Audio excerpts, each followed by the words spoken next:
Hi, I want to take a moment today and walk you through a look at WoodWing's new in-app photo editor for WoodWing Assets. This video is going to assume that you have a working knowledge of DAM and some knowledge of WoodWing Assets. If you'd like to learn more about either, you can go through the videos on the YouTube channel where there are various demos, or you can feel free to reach out to one of us and we'd be happy to walk you through a more intensive demo. So I'm already in a result set inside of WoodWing Assets, inside of the Chrome browser. I'm going to want to build a social media post about this new feature that WoodWing has released. And I'm going to use one of these office photos as the background, say this one. Previously, to do this, I'd have to select this photo, check it out. It would open up in an external photo editor like Photoshop, and I'd do my work there. And then I would check it back in, download it, and post it out to the appropriate network. With the new built-in photo editor, I can do all that work right here. If I right-click on this, you'll see there's a new choice called Edit in Photo Editor. When I choose that, directly inside of the browser, it opens up in a program that can actually edit this photo. And you can trust that in the background, just like if we were editing this in Photoshop, it's been checked out so nobody else can modify this file while we're working on it. Here's the image that I'm modifying. On the left-hand side, there are various panels that I can go through to make those modifications. So let's start at the top. Here's a transform panel. This will allow me to do my crop of this photo to the size that I need. Rotation, flip, anything like that. I can have free rotation, or I can go through some of these presets. I'm actually building this for Instagram, so I'm going to choose this square crop. When I do that, you'll see it automatically crops that for me. I can modify this with rotations or whatnot, but it looks good to me, so I'm going to go from there. The next piece that I'm going to look at is filters. There are various built-in photo filters, much like filters that you would use in the Apple Photo app or on Google Photo. And for this, I'm going to choose sort of a vintage look.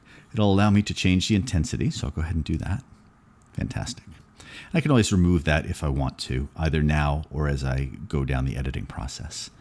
The next panel is Adjust. This is going to allow me to adjust all of the individual attributes of the photo. This looks pretty good to me, but I want to reduce the shadows a little bit just to make that pop some more. My next panel is Focus. I don't think I want to make any focus changes here. I guess I could do a slight radial focus from the center to focus on this cup a little more. I do want the image a little bit blurry in the background because the text is kind of going to be my main focus for this post. So there.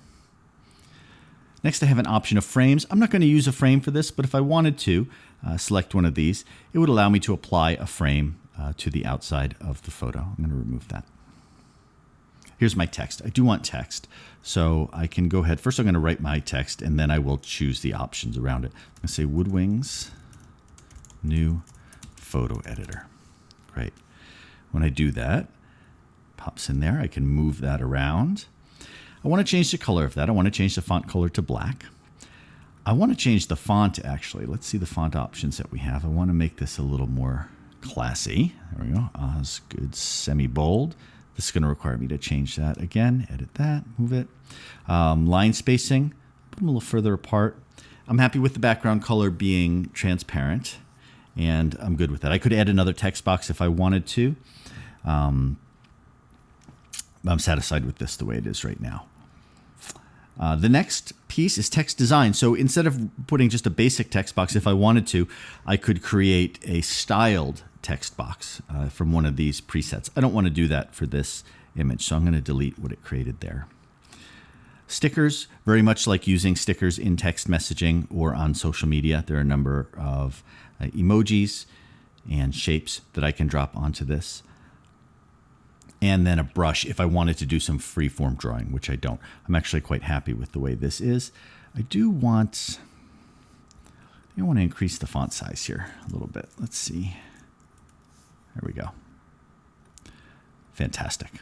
That's wonderful. And now I've finished editing this meme, and I'm ready to save it back into the system. I could cancel my changes if I wanted to. If I choose Save, I'm going to get two options. The first option I'm going to get is to just save it. When I do that, that's going to create a version stack, meaning that just like when I check things out and I edit them in external editors and check them back in, the system creates a version on top of the version that was edited, so that in order to access the previous version, you would need to go into the versions panel, find the previous version, and then either view it, download it, or restore it. That's one way I could proceed. But I don't actually want to change the original image here. I want to save as new, and this is going to do something really cool. It's going to save this now as a variant to that image. So if I come here and I update, I'm going to have a new image inside of the folder where this image originally existed. So here's the creation that I made. I can take a look at that in full resolution. And now if I go to the right-hand side and take a look at my linked panel, we're going to see that this is actually a variation of this image. So I can always go back and find the original image. I could go ahead and check this one out. I could work with it. I could open the folder that this exists in.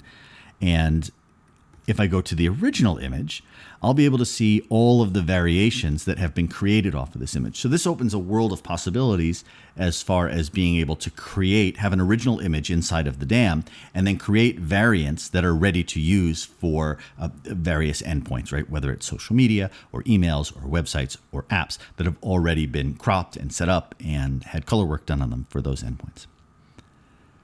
So that's the new photo editor inside of WoodWing Assets. If you'd like to see more of that, again, you can go to the website and read some of the materials there.